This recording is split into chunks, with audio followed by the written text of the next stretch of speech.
Shalom Aleichem, como vai você? Estamos aqui para o nosso segundo capítulo da série. Lembra-se que nós estamos falando sobre os indícios do judaísmo dentro da cultura e da língua brasileira, da língua portuguesa? Então, hoje nós vamos fazer isso de forma específica. O título de hoje é Presença Judaica na Língua Portuguesa. Hoje nós vamos abordar algumas coisas muito interessantes dentro do nosso português.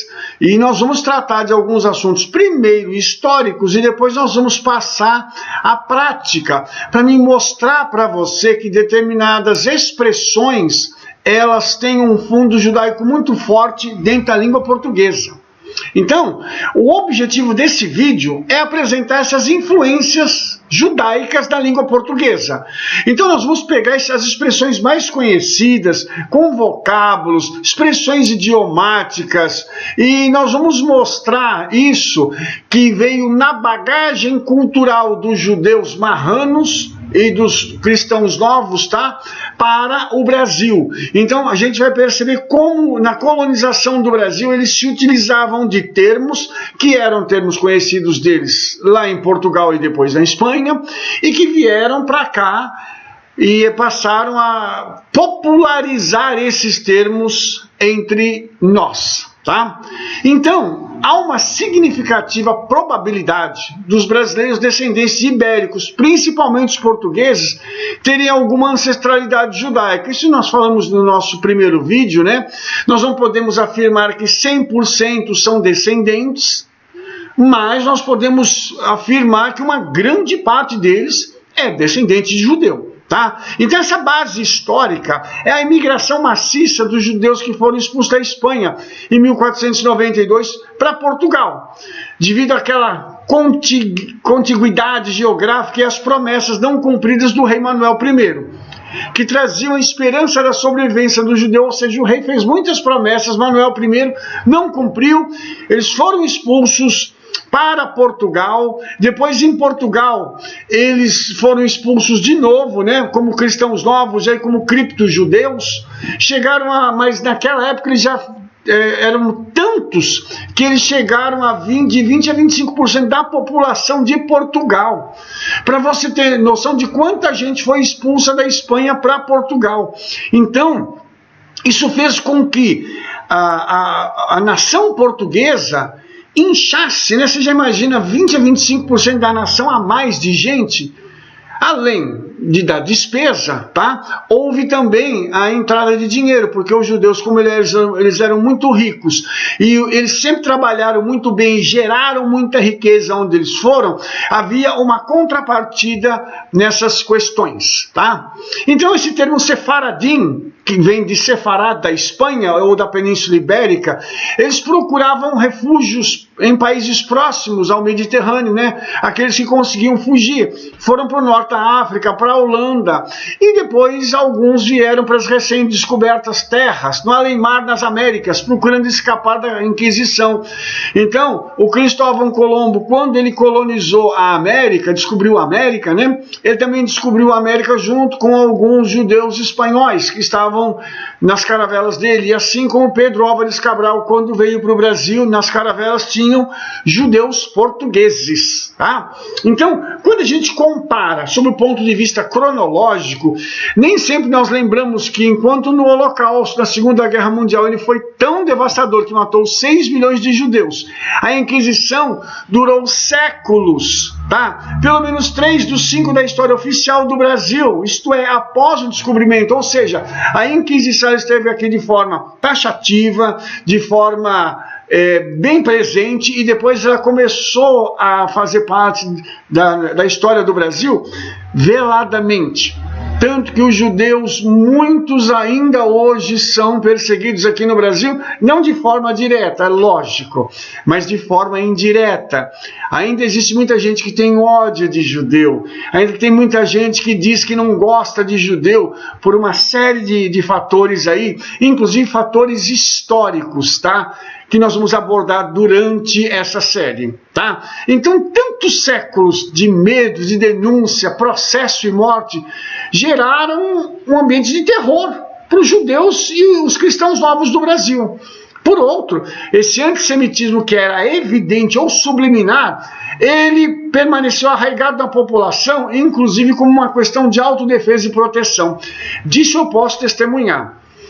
A minha avó, quando chegou aqui no Brasil, vindo da Alemanha, ela era uma judia, de família judia, Askenazi. Quando eles chegaram aqui no Brasil, eles disseram: nós somos alemães. Eles não quiseram declarar o seu judaísmo. Por quê? Por causa desse medo, por causa desse terror que fizeram contra os judeus. Então, isso foi presente na minha família. Isso eu posso falar de uma forma bem prática, porque até a hora da minha avó morrer, ela não quis dizer declaradamente que nós éramos uma família de judeus vindos da Alemanha. E antes disso passamos pela Polônia. Ela não quis dizer isso. E quem me disse isso foi uma tia da minha mãe. Isso, irmãos, mostra o quão isso é forte.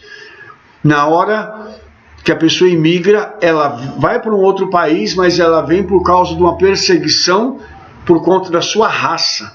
Misericórdia, como isso ainda é forte aqui no Brasil. Tá?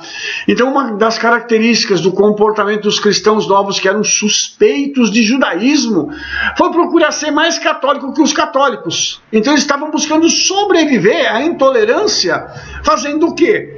Tentando disfarçar isso sendo pertencendo ao catolicismo, a uma religião idólatra, que eles não podiam pertencer, mas tentando se fazer melhores do que os próprios católicos. Isso acontece hoje de forma inversa também. E é engraçado isso que, às vezes, conhecemos pessoas que querem se tornar judeus a todo custo.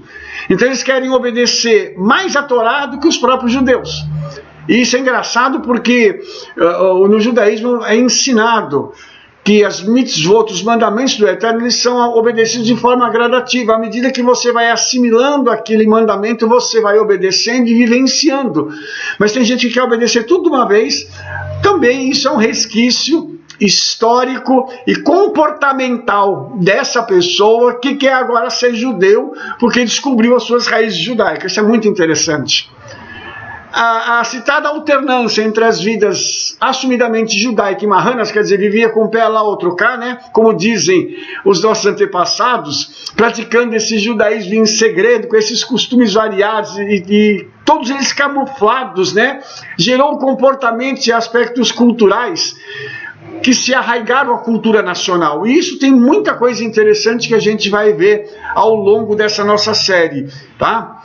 Então, vamos começar falando sobre gente da nação, que é uma das denominações para designar os marranos, os judeus, cristãos novos e os criptojudeus. Embora existam algumas diferenças entre esses termos e os personagens citados, mas você já deve ter ouvido isso de uma outra forma. Essa expressão também ela foi suavizada um pouco. Quando você diz assim, fulano é gente do povo. Lá nos nossos antepassados, eles estavam querendo dizer o seguinte, eles são judeus. Gente do povo ou gente da nação é uma expressão idiomática que esconde essa origem judaica, essa origem marrana daquela família. Isso é muito interessante, porque dentro de algumas famílias aqui no Brasil, eles diziam, os nossos avós diziam para o outro, ou diziam para os netos, para os pais, para os filhos, eles diziam assim, nós somos gente do povo. Na realidade, eles não queriam dizer que eles eram populares. Não. O que eles estavam querendo dizer é o seguinte, nós somos judeus, mas nós não podemos falar isso abertamente. Então nós estamos falando dessa forma. Uma forma de camuflar a sua identidade.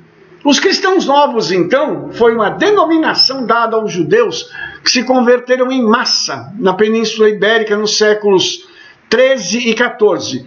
E é preconceituosa devido a essa distinção feita com os cristãos velhos, concretizando nas leis espanholas discriminatórias de limpeza de sangue do século XV. Houve já naquela época uma tentativa de purificar o sangue espanhol e o sangue português, eliminando quem? Os judeus.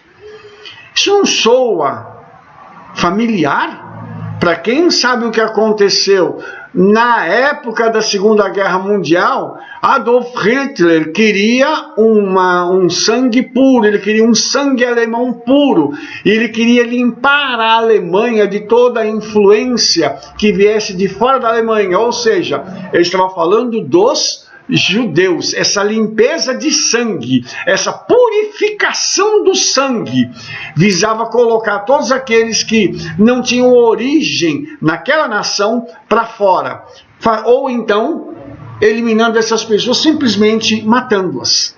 Tá?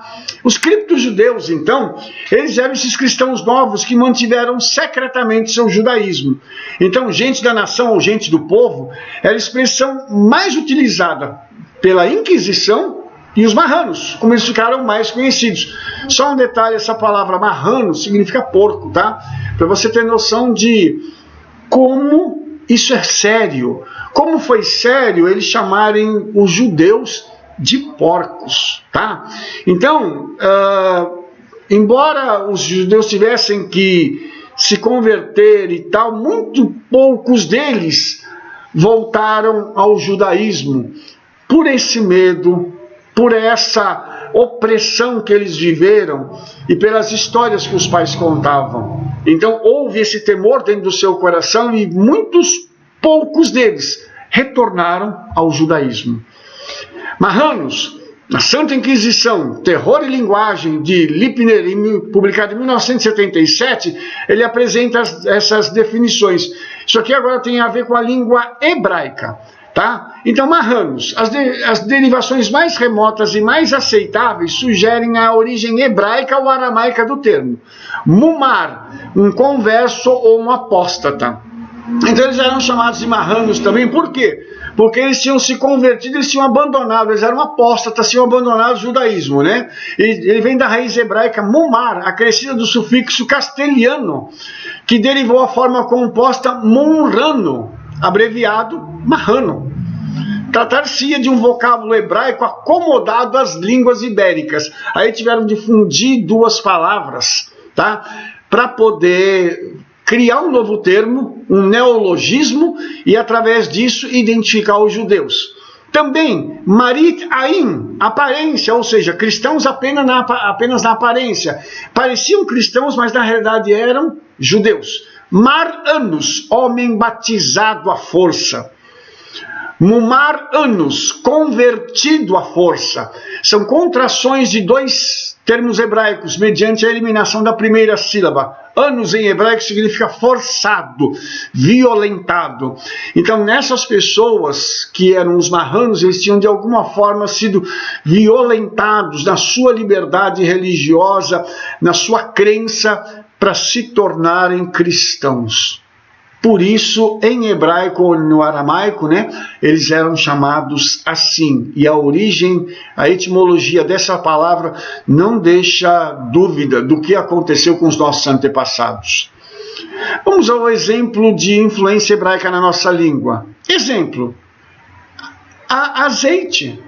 Comumente atribuída a uma origem árabe por se assemelhar ao grande número de palavras começadas por al, como alface e alfarrábio, que são palavras árabes, elas são identificadas como sendo de origem árabe por essa partícula correspondente ao artigo nesta língua. Tá?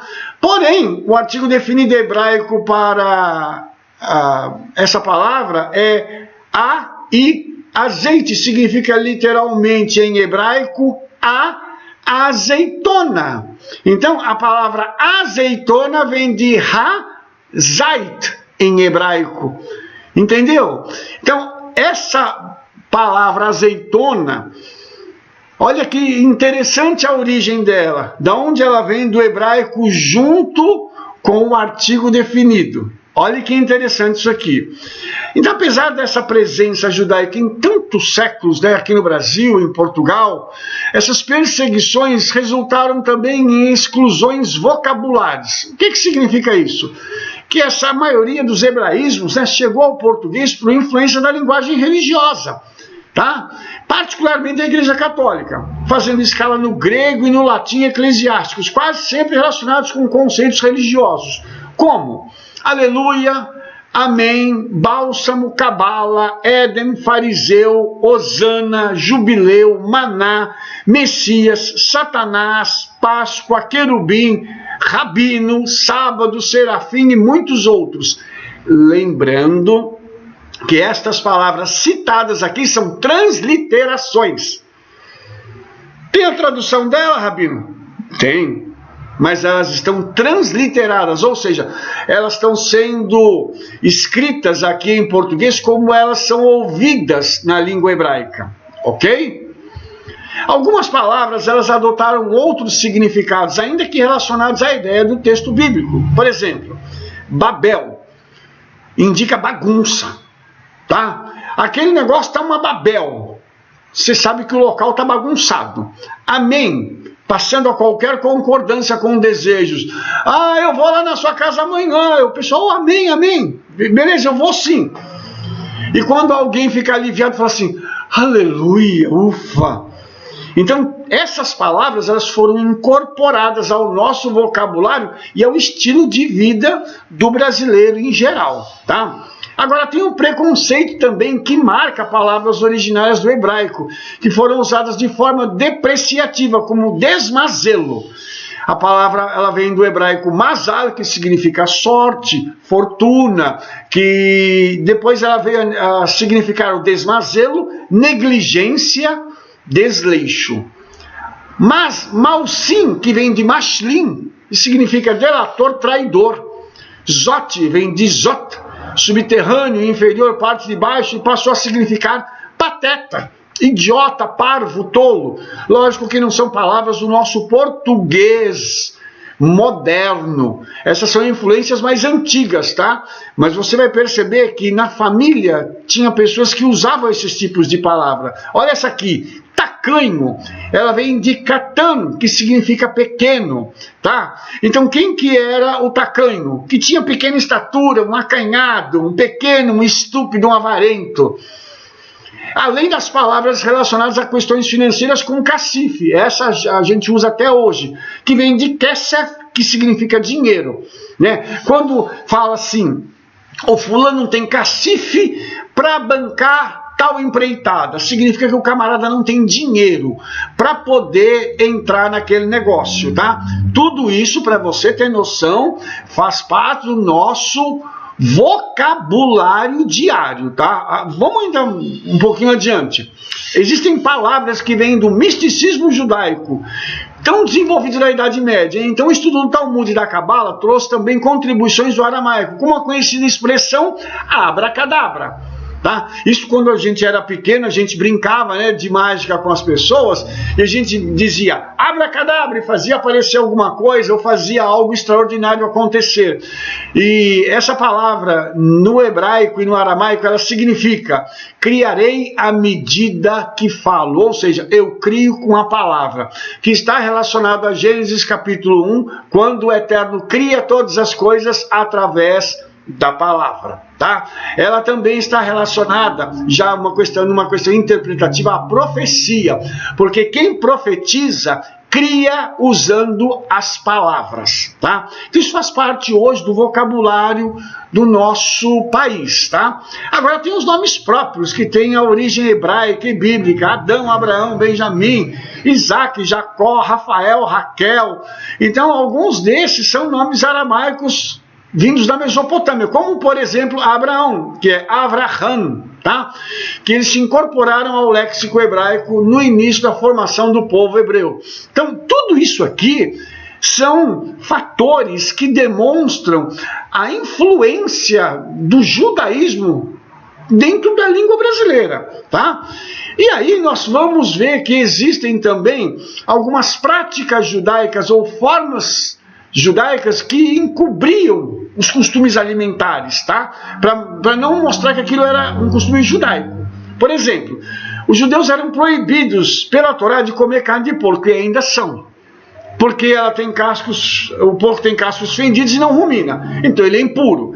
Então, para simular o abandono desse princípio e enganar os espiões da Inquisição, os cristãos novos inventaram as alheiras que são embutidos de carne, de vitelo, pato, galinha, peru e nada de porco. Então, alheiras são esses embutidos, tá? Que hoje a gente conhece também por aí, que estão no mercado brasileiro. Então, da mesma forma, os peixes de couro não são consumidos até hoje, e eles não servem para o consumo. Então, o judeu come o quê? O peixe que tem barbatana e escama. Então, isso tudo eles foram criando uma terminologia para poder identificar o judaísmo dentro dos seus costumes e da língua que eles estavam falando, tá?